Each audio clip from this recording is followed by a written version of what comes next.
Hello and welcome to The Shift, the podcast that aims to tell the no-holds-barred truth about being a woman post-40. Created and hosted by me, journalist and author Sam Baker.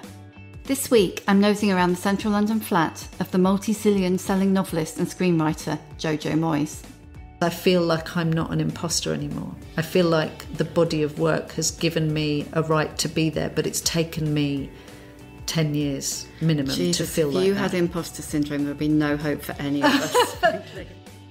The author of smash hits including the much-loved global phenomenon Me Before You and her latest, the wonderful, evocative Giver of Stars, Jojo became stratospherically Hollywood-level visible at exactly the point when the world expects women to go and play nicely somewhere nobody has to look at them. In the next 45 minutes, she'll talk about how that felt, as well as looking better at 50 than 40, finally shedding lifelong imposter syndrome, and why making new friends at 50 is the best thing ever.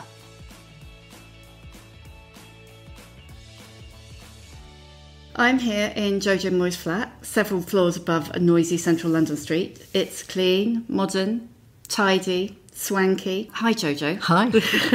Just interested to see my flat through somebody else's eyes. Well, it's actually not as swanky as last time I was here, but it looks a bit more lived in. Yeah, that's because I'm here a couple of days a week and my clutter does spread, So we were just talking a bit about how our lives have changed in the last 10 years. I think it's probably 10 years, isn't it, since we got really friendly.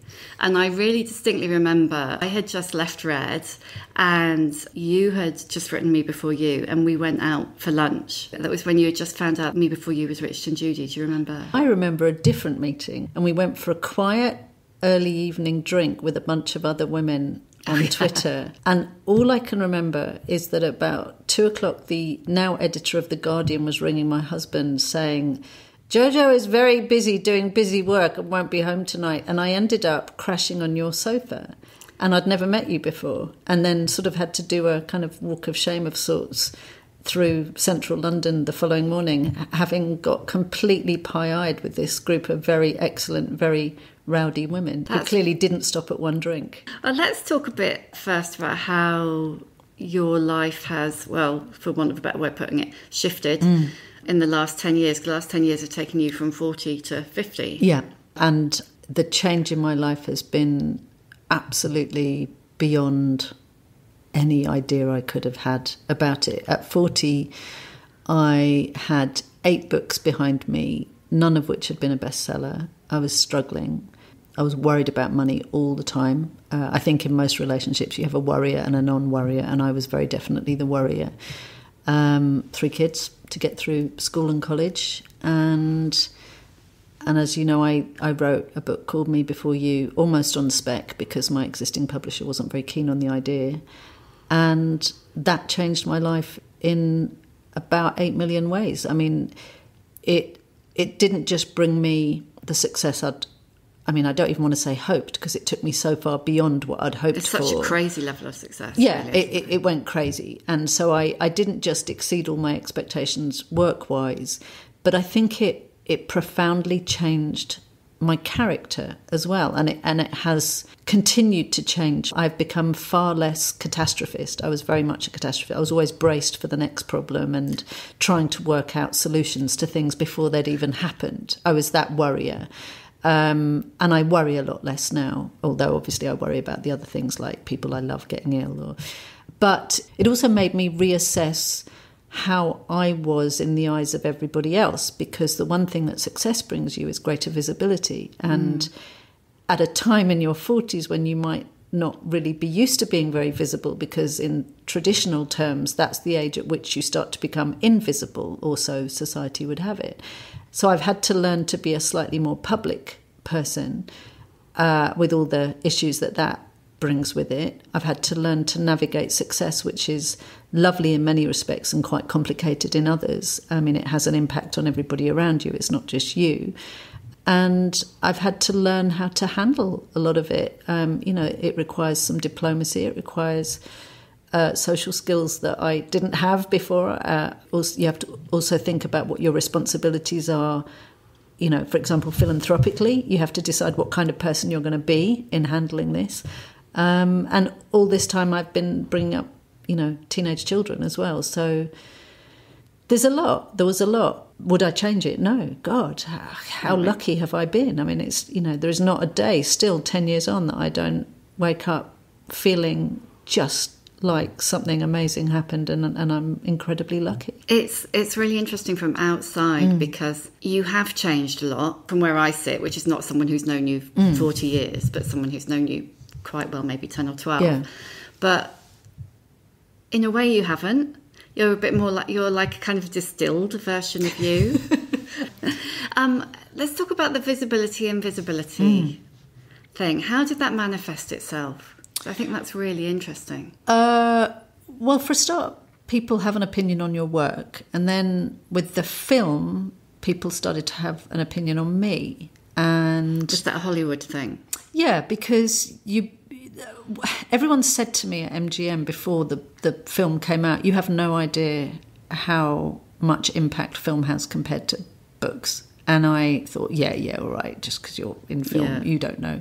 Oh, my God. I mean, just from the mere promotional side of it, you do kind of 3 weeks travelling the world with your stars, which is doing the whole junket thing. Which is how, and that's kind of sobering because suddenly you're this kind of doughy-faced nan in between two of the most beautiful people on earth. So you were travelling with Emilia Clarke, Sam Claflin, whoever. I mean, literally the most beautiful people you can imagine, and sparky and in their 20s and gorgeous. And then there was one kind of hilarious thing where Emilia gets papped all the time, and at airports it became a kind of running joke, except I hated it. Turns out I just felt really, I don't like that thing of paparazzi. Well, who does? But I really felt very unsettled by the fact that you could be somewhere and then 2 minutes later a bank of cameras arrive out of nowhere.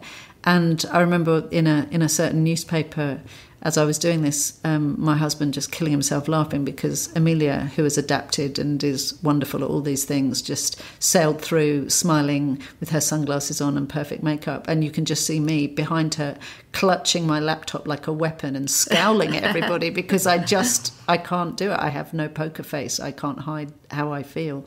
So that was a bit weird because you're confronted with your own image a lot more, and so you're also confronted with the signs of your own mortality. Thank God for hair and makeup. Yeah, also people are going to start behaving as if they know truths about you, and the hardest thing is when those truths are not true.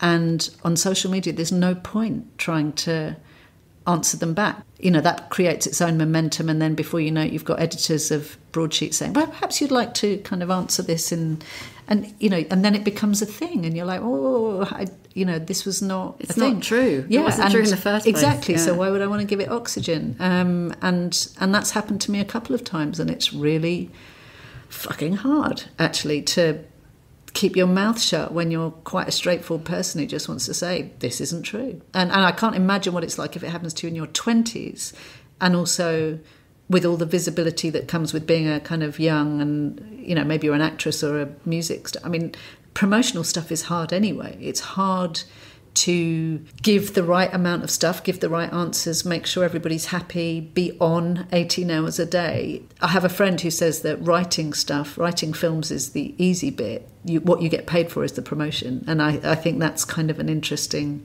way of looking at it, because to me, promotion is much, much harder than writing books or films. Well, it's two completely different skills, isn't it? Effectively sitting in a room, I mean, films are a bit different because they're a bit more collaborative, but sitting in a room 24 hours a day, 7 days a week, writing a story, which is what you did with Me Before You, versus spending 3 weeks on a red carpet. I mean, those things could not be more different. How did you find the confidence to do that? Did you have external tools? Oh, gosh, confidence. I'm one of these people who, if I'm told I have a job to do, I'll just do it. And I don't really think about it. I don't process it till afterwards. And I think because I had no idea of the level of the whirlwind that you get sucked into, I probably didn't even think about it. I just do what I'm told to some extent. I'm not confident in a way that I think, oh, God, I look fantastic, or I can, project myself wonderfully. But what I do believe, I've always believed that I can pretty much do anything I set my mind to if I work hard enough. I've got a real kind of Protestant work ethic that comes from that. So I just apply that to whatever I'm told to do. So I will do the job and I'll turn up and I'll smile and I'll try and give the right answers. But it is an art, and I'm not sure I always got it right. I know I didn't always get it right. There's also a joy in it, which is that being part of a film is a huge, huge deal. It's diplomatically tricky. If you're the writer, you have to learn to navigate a film set and the various levels of production and studio input. And luckily I had some really good people helping me, because I think it would be very easy as a writer to go wrong in that world, because there is a clear hierarchy, and if you don't understand that hierarchy, you're going to put your foot in it. And because I had people who'd been there before me who could talk to me about it, I was able to learn their lessons. There was a joy in learning a new thing as well. And also, I love writing books. I write books because I love writing books, but none of us are going to pretend that the great kind of dream isn't to have a lovely film made of your book as well. I'd done all the hard work, and this was the bit that was allegedly the kind of payoff, which was, you know, getting to see nice readers and nice fans and people getting excited about it and crying in movie theatres and all the rest of it. I'd be a liar if I said that wasn't fun as well. And all the blokes who nipped off to the loo to cry at the screening because they didn't want to cry in public. I loved that, yeah. No, and there was a period where people were just sending me pictures of them lying in cinema corridors crying, and that just made me laugh so much. It was just brilliant. And, you know, when it works, when people are happy with what you've done, there's no better feeling, because it has a huge reach. It's, you know, it is kind of magical. If I had a phrase for my 40s to 50s, it would be all the things, all the time. Basically, I literally live 4 seasons in one day, every single day. And so that can only get better, even more seasons in one day between 50s and 60s. Here's an interesting thing. It's coming up to 50. It's hard if you're a woman. Perhaps it's hard for men as well, but I definitely felt it. Agree. Yeah, it's the run up to it was almost worse than the doing of it, and I had a lot of stuff going on in my personal life as well. But there is something terrifying about the idea that you are 50. To me, I just associated it with bank managers and all the rest of it. You know, it was like grown up. But men, not women. Yes, yeah, maybe. But I've done a few things in the last few years. One is that I've lost some weight. I've got a lot fitter. I've actually started to put a lot more effort into taking care of myself, which I was always quite bad at, like a lot of English women. And I think maybe some of that is to do with spending time in Hollywood, where it's not considered kind of particularly indulgent to take care of yourself. And so I think because I came of age in the 90s, when it was almost unfashionable to be too dollied up. You know, you wore your jeans and your boots and your vest top and your messy hair, and you might have a bit of eyeliner and lipstick, but you wouldn't dream of doing much more than that, because, you know, it just was a bit try-hard. Yeah. And now I do. I run a few times a week. I have a personal trainer. I spend a lot of money on skincare, and I do all those things, and I get my hair done, and I just pay a lot more attention. And it's a bit distressing how many people tell me I look so much better. But I'm fitter and I look better than I did at 40. And that's sort of quite a nice thing, if I'm honest, because I do think I look better, and I dress better, I understand myself better. So, and also when the success thing first hit, I had girlfriends, not just girlfriends actually, male friends as well, who told me that for about 3 or 4 years I looked permanently like a rabbit trapped in headlights. I felt for a while like somebody was always asking me for something, always. And there was a stage where I was trying to respond personally to every email, because a lot of them were very moving and personal. And it's just too much in the end. And I remember flinching, literally physically flinching, when my agent asked me, would I like to do something, or would I like to speak to somebody? And then realising that something had to start changing. And so I worked a bit harder on... I became much more aware of having to take some control and push back on some of the demands. Do you think that was because that at the beginning of the success, when someone says to you, oh, do 4 weeks in America, then do a week in Sweden, then do 2 weeks in Germany, you're so kind of grateful that you just do everything that's asked of you, and you aren't quite successful enough to go... No, I'd spent 10 years feeling faintly apologetic to my publishers. I'm really sorry I never quite achieved the sales. I'm really sorry that this book didn't do as well as everybody hoped. You know, you just feel personally responsible. I don't know, I did. I think writers divide quite cleanly into those who feel very entitled and actually are furious with the publishers for not selling selling enough books. I was the opposite. I would be like, it's my fault. And I think that comes from journalism as well, which is the first thing you're told is if the reader doesn't read beyond the first paragraph, that's your fault. One of the things I was going to ask you was, how did you decide that you were going to write the screenplay? Because so many, it's like a received wisdom that, take the money and let someone else write the screenplay. That's what all authors are told. I can understand wanting to, but it felt like a real kind of leap of faith and actually an act of extreme confidence to go, no, I'm going to write this.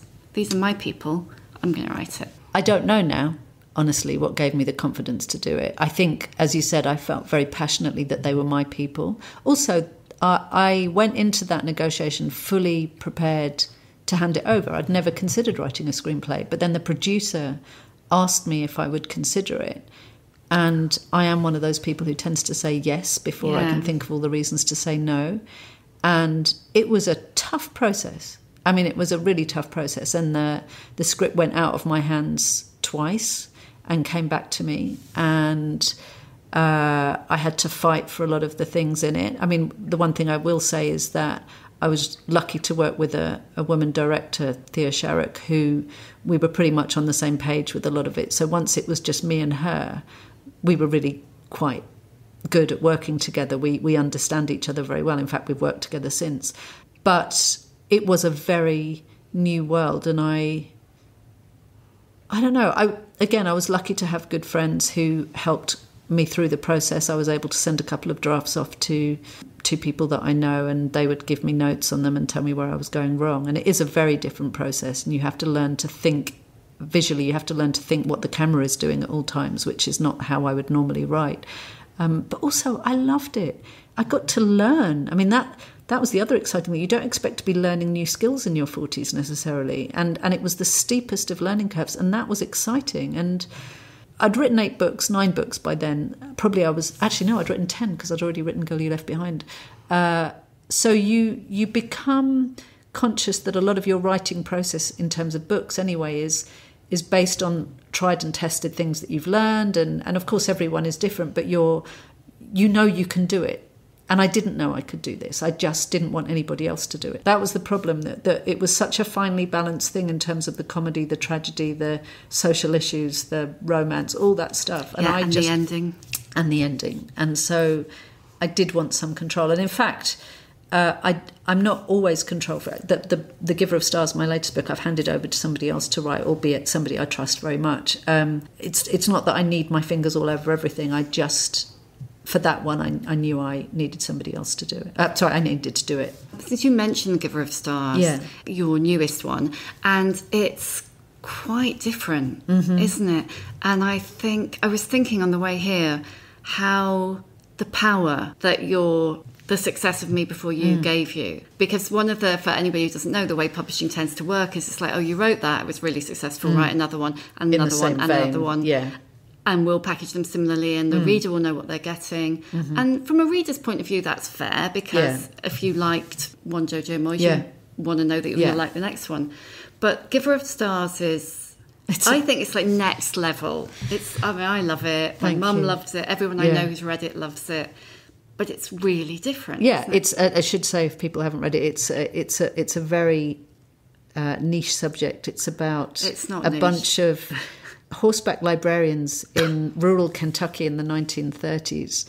And I have to say, when I suggested it to various publishing people, they gave me the same look that they'd given me when I said I wanted to write a book about a man in a wheelchair who didn't want to live anymore. Confidence comes with age and experience, and I knew that I could make this book work, but I had to do it in a very different voice because it's a very different book. And so, I had to go to Kentucky. I had to spend time with those people, absorb the language, absorb the local area. But again, that was fun because I was getting to do something completely different. I don't want to retread the same ground. I think that, I don't want my brain to atrophy. I don't want my readers to get bored. God, my readers, I've never said that phrase before. How terrifying. I'd rather take a risk and get it wrong than just stick to a safe route and get it right. And I feel like the older I get, the more you're expected to take the safe route, the more I actually bridle against it. Do you think you've got braver as you've got older? Without a doubt. Oh my God, yeah. To the point of foolhardiness sometimes. Oh, give me an example. I don't know, taking all my scuba diving exams and going out in kind of rough waters and places where there are sharks, or driving a 7.5 ton lorry. I don't know, just things that... Were they bucket list things? No, I used to be too afraid to make a phone call when I was in my late teens and early 20s. And one of the reasons I went into journalism was because it made me have to use a phone back in the days when we used to use telephones. Mm-hmm. And I think I have this slightly obstinate streak. If I'm really frightened of something, I'm not going to turn away from it. I'll push my way into it, because I don't know why I do it. It's a kind of compulsive urge not to be beaten by things, I guess. I mean, I definitely think that I've got braver too, not in the same way. Probably more emotionally braver, actually. I think... What, in terms of being able to say what you feel? Yeah, probably. I think the only way to put it is that I was probably quite cowardly, emotionally, and I'm like, I can't bear a confrontation to the detriment of all kinds of things. And I think that definitely these last 2 or 3 years, those things have started to change. Not in a, I hope, not in an offensive way, but in a, who do you think you're protecting, I suppose, kind of way. Are you protecting yourself? Do you think you're protecting them? Actually, none of those things, probably. I just think, I don't know, I sometimes used to think I had quite a masculine way of approaching these things, which is I'd rather actually have the confrontation, get it out the way, and then move on. And I frequently then forget that I even had the confrontation, because I don't like bearing grudge. There are very few people in this world who I've ever borne a grudge against, because I'm blessed with a fairly short memory for, unless somebody has really done me a wrong, I just can't be bothered to hold that thought. I'd rather just keep moving forward. If you're the product of a kind of middle class or lower upper working class background, you're encouraged from childhood to always be thinking about progression. So it's like, I'll do my O-levels back when they were O-levels so that I can do my A-levels. I'll do my A-levels so that I can go to university. I'll go to university so that I can get a good job. I'll get a good job so that I can put down a down payment on a house. I'll get a nice house and then I can have a family. I'll have a nice family. And it's always the next thing. It's always about the next thing. And I realised last year that my workaholism had got kind of quite out of control. I've always had elements of it, and I had 3 days holiday last year in the toughest year of my life, and I realised that I was starting to kind of come apart at the seams. But it also made me realise, what am I doing it for? What's my next step? If I'm not enjoying this now, what is the point? I mean, I love the work, I love the process. I don't necessarily love all the stuff that goes with it, and the obligations and the promotion and the, travel and all the rest of it.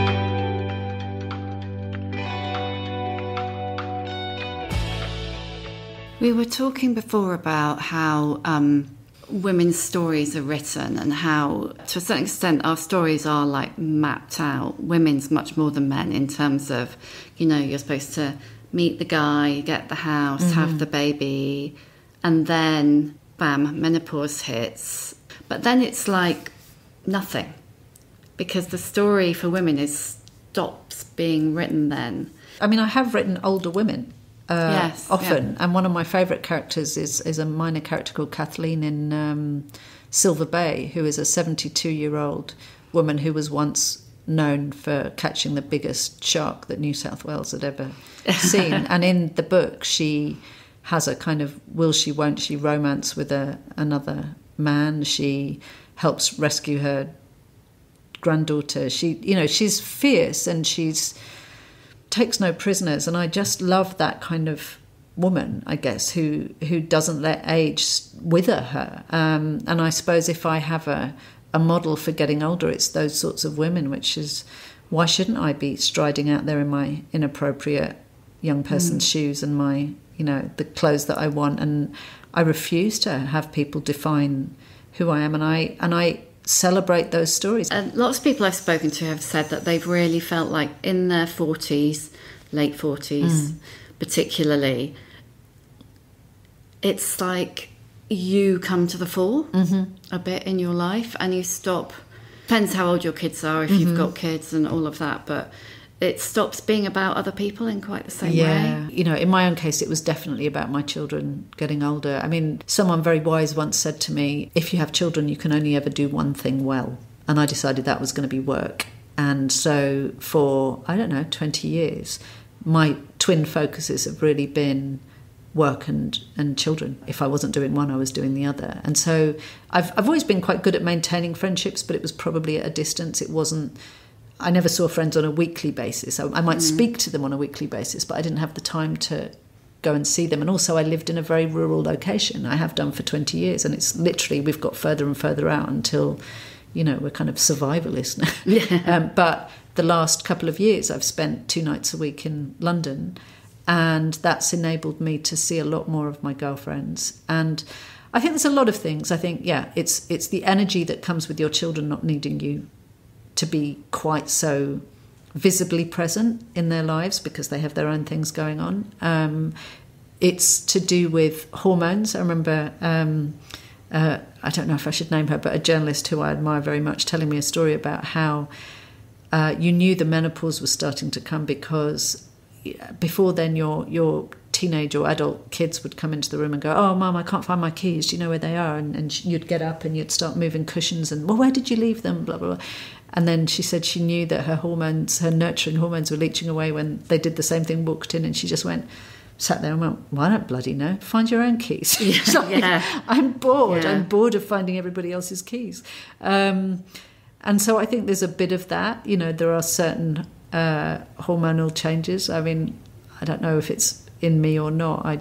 I don't know because I haven't quite reached that point yet. But also it's just, it's about a regrouping of energy. And also there's an acknowledgement of among women of my age that we're not in competition with each other. We might have been a bit in our 30s or even early 40s. We're not now. Everybody's been through some crap. Everybody's had to endure something. I don't know anybody who gets away without some kind of sniper's bullet in their life. And so I think we tend to be more compassionate at this age. And also we've weeded out those people who are toxic. I mean, if you look at kind of message threads of 20-somethings and early 30-somethings, they're full of anxiety about toxic friendships and am I being unreasonable to expect that my friend would do this? By this age, who cares? I haven't got time for anybody who isn't going to just be a reasonable person around me. And I have such admiration for so many people who, it's the drains and radiators thing. You either surround yourself with people who radiate warmth, or you just come away feeling a bit crap and drained. And actually, I'm really lucky. I'm surrounded by some just amazing women and men, but women mostly, and it's quite a nurturing relationship as well. I mean, this Christmas was one that I found very hard, and a lot of women I know found hard, and there were periods where I would be making 3 calls a day at least, checking up on other women who were going through tough times, and then they would come back, and the kind of love that you feel when people just bother to check in on you is kind of an extraordinary thing. Which almost is something that you probably haven't experienced since you were a teenager. No. Or certainly early 20s. And I've always been a sort of fiercely independent person as well. So I think even though I've always had, a best friend or two, I didn't expect people to look out for me. And then, with age and you get a bit battered, things happen, and the people closest to you, if you're lucky, they step up. And it has moved me to tears sometimes, the little acts of kindness from people who you wouldn't even expect to remember that you were going through something. So although last year was a tough one, the thing that I felt very strongly that I would take from it is the kindness of my friends and the kind of joy that I feel. And new friends as well. I didn't expect to make new friends in my 50th year, but I have, and they've been amazing. And I think it's because also at this age you get a lot better at picking. And I make fairly instant decisions, which is, do I like this person? I think I do. Do I want them in my life? Yes, and I'm going to make an effort to keep them in my life.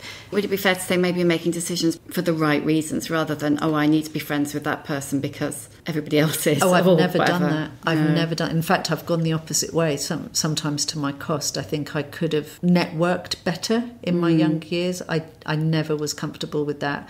I find it easier to network now because I feel like I'm not an imposter anymore. I feel like the body of work has given me a right to be there, but it's taken me 10 years minimum to feel like that. If you had imposter syndrome, there would be no hope for any of us, frankly. When do you think that went? Can you pinpoint a moment, or did it just not that long ago? Maybe 2 years ago. I'm not sure I'd even call it imposter syndrome. I just didn't feel like I was on that level. And then I suppose going on tour and suddenly you get that's when you get feedback, because most of your life as a writer is spent in a room by yourself, and you don't want to look at social media because that's a really distorted view of what anybody thinks or feels. But then especially when I go to, I don't know, like the States or Germany or Brazil, and you suddenly have these incredibly enthusiastic readers who are telling you what things that you wrote meant to them in their own lives, and that's an extraordinary thing to have happen. And so I suppose it's the readers that made me feel validated. And if I'm really honest, the numbers of books I've sold, because... How many books have you sold? About 38 million. Yeah. But that, again, I didn't really pay much attention till 2 or 3 years ago, and then suddenly the numbers became too big to ignore. Yeah, huge. And then all of this has been quite a... I'm somebody who likes the process. I'm not necessarily someone who looks outwards. And so when people say, "Oh, you're really pleased, are you in the charts?" I go, I don't know. Because for the most part, to me, that's the road to madness. Because you're always going to do worse than somebody, you're always going to do better than somebody. It's like, relying on good looks. You're never going to be the most beautiful person in the room. So I'd always rather be focused on the work rather than congratulating myself on something that I've done. But I suppose in terms of feeling like I'd earned a place at the table, 38 million did it for me.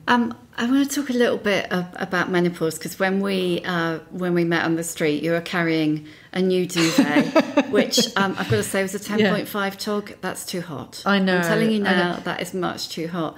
So the sweats have just come for you, yeah? Yeah, no, I do get very, very hot at night, and it's deeply unpleasant. And so, yes, I thought I'd just nip into John Lewis while I was getting something else today and come out with a duvet. But I've realised as soon as I saw you that I've got the wrong one, so I'm no doubt destined to sweat a bit more. I think I'm fairly early in the whole process because everything else is still going on. In fact, it's a really attractive mix of, periods, teenage acne, menopausal sweats. All of it all at once, as with everything. Night sweats, chest acne. Can I try saying that first? It's like... Yeah, that was attractive. Yeah. And especially because I run as well. And if you are overheating, and I wear one of those kind of amazing Lululemon bras to run in that are like body armour, but the downside of it is everything gets squished together and very hot. And so, really sweaty. I ended up running into my editor at the end of a run, and she said, "Oh, have a coffee." And I realised I can't do that because my body just needs a cold shower straight after now. I just need to cool down. But I just spent half my life at the wrong temperature. Yeah. Did you feel like you were remotely aware of menopause, really? No, I think it was until a couple of years ago, I think it was a rather depressing word. I probably associated it with redundancy and, a thickening of the waist and a greying of the hair and a kind of crepiness, and that might be my own preconceptions. But I think as a 50-year-old woman, I'm from a generation where our mothers or our mothers' mothers wouldn't expect to be seen as attractive beyond their 40s. If that, you were considered to be a very mature person. And now, I find there's a whole bunch of us who are still wearing inappropriate clothing and plan to continue doing so. Yeah, the more I get I don't know, those horrible articles going, what not to wear in your 40s. I give them a stiff finger and immediately go the other way. I bought a pair of leather jeans last year, which I have worn pretty much twice a week since and enjoyed very much. Yeah. Now, someone said to me the other day that, that I actually look more, in terms of the way I dress, I dress more like myself when I was 20 than I have for the last 30 years. It's funny. I think I definitely wear my student wardrobe. I mean, I'm sitting here, I'm in clumpy black boots, black jeans and a black sweater. I mean, I this was pretty much me in 1991. Yeah. We're, as usual, quite similarly dressed. I'm also wearing clumpy boots, black jeans, but I've got a unironed khaki shirt on. Did your mum ever talk to you about menopause? Did you remember your mum having it? Or I moved out when I was very young, so I don't remember it, other than I know my mum got through hers pretty easily and found it quite liberating, so that was quite reassuring to hear. I guess you don't think about it, because I suppose it's like death. You kind of there's a bit not like that. No. But what I mean is, you kind of assume it's never going to happen to you, or what's the point in thinking about it? Exactly. And so it's never really been part of my frame of reference. I just don't think about it, and I suppose, like a lot of my life, I just think I'll deal with it when I get there. And then also a lot of it was to do with working so hard that I didn't really have a chance to think about how I felt about much, actually, because I was always busy working.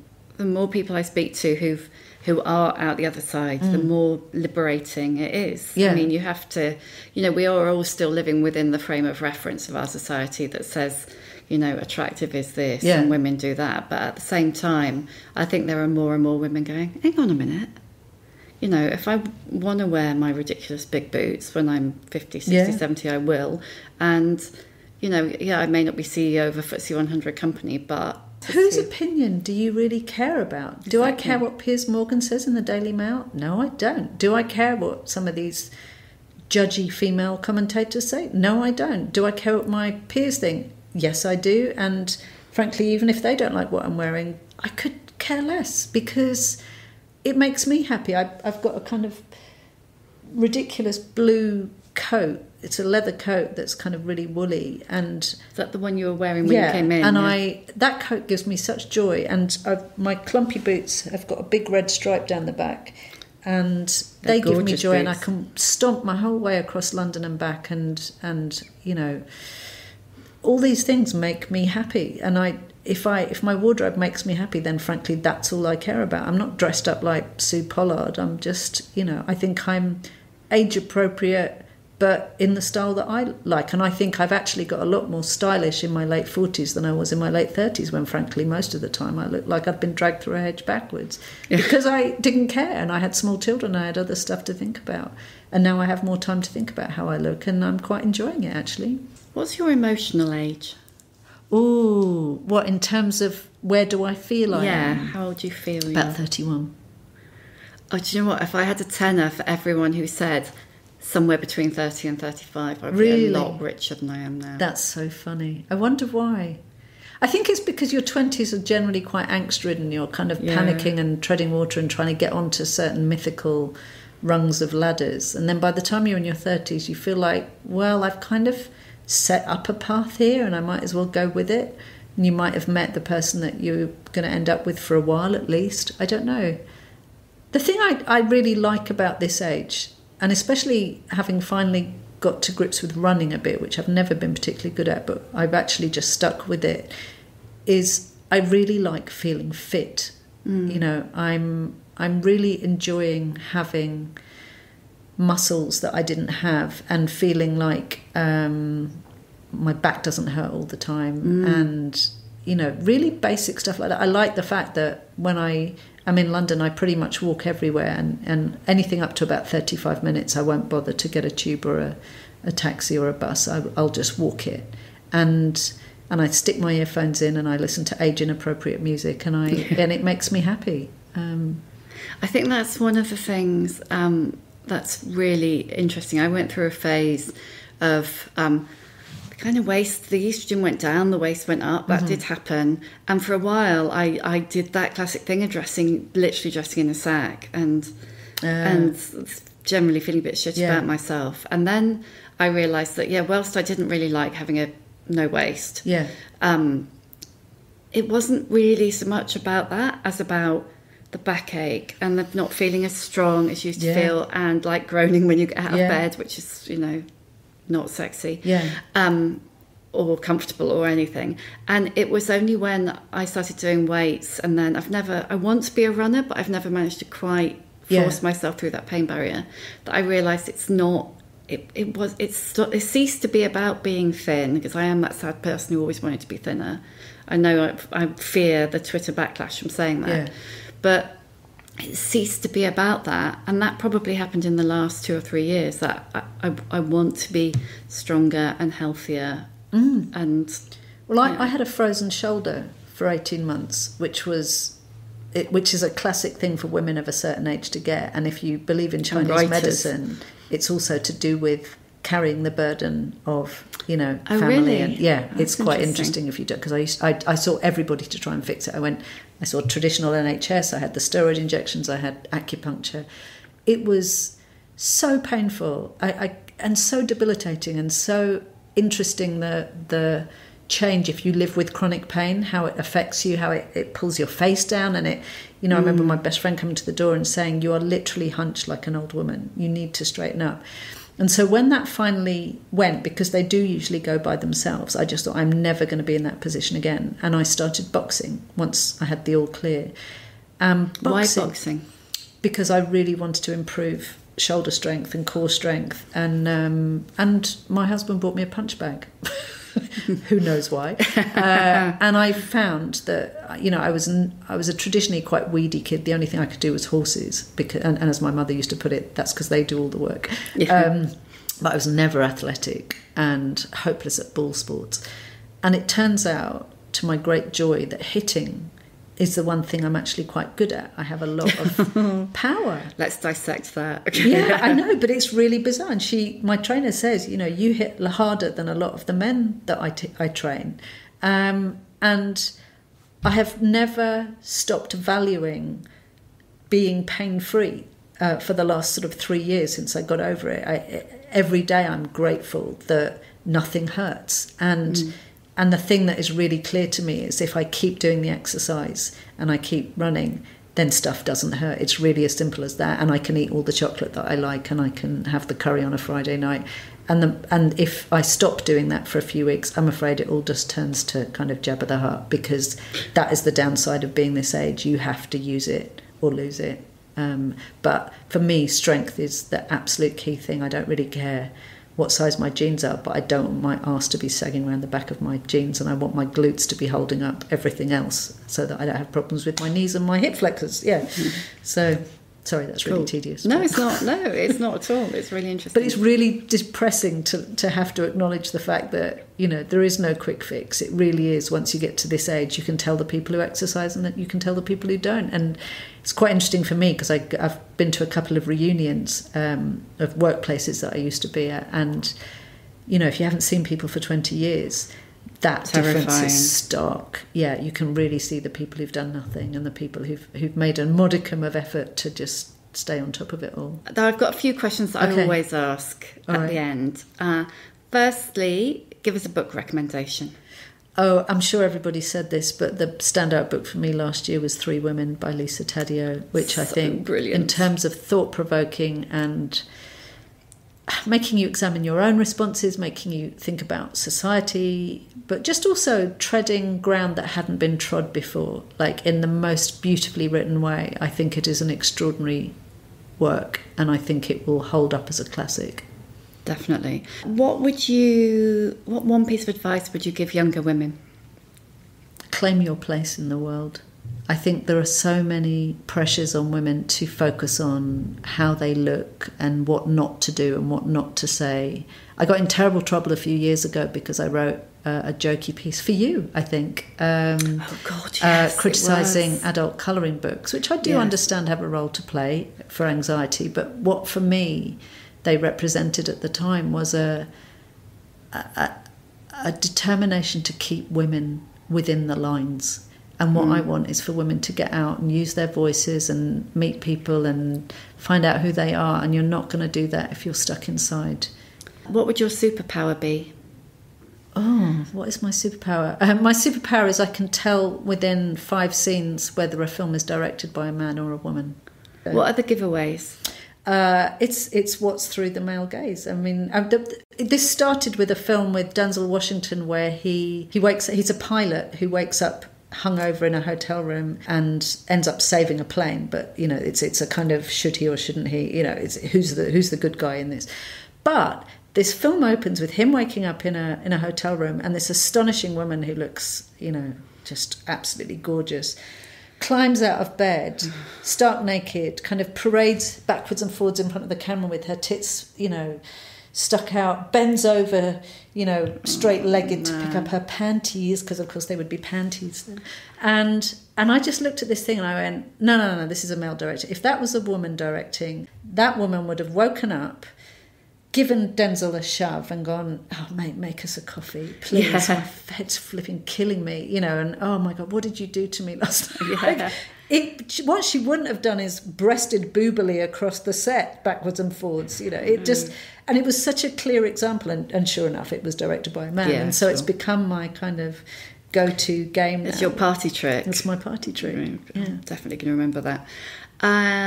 Who would your old bird role model be? So many. Oh, God. I mean, Jane Goodall for goodness, Joan Didion for writing, Iris Apfel for not giving a shit what anybody thinks of what you wear and just loving how you look in a kind of joyful, pleasurable way. Oh, God. Katharine Hepburn for not giving a shit. Jane Fonda for just milking it till late on and getting arrested every week for causes she believes in. Again, not giving a shit what society thinks about her. There's so many. Which brings me to the last question. How many fucks do you give? Oh, God, increasingly few. Like a tiny one at best. Really, there's very few fucks left on my shelf. I'm too old, I'm too tired. I spend half my life walking around muttering, just do your fucking job. That's all I'm asking. That's absolutely brilliant. Thank you, Jojo Moyes. Thank you. Thank you for listening. I'd love to hear your feedback. You can reach me on Twitter at Sam Baker and Instagram at The Other Sam Baker using the hashtag #TheShift. You can hear a new episode of The Shift each week on Acast, Apple Podcasts, Spotify, or wherever you get your podcasts. If you like what you hear, please do rate and subscribe because it really does help other people find us.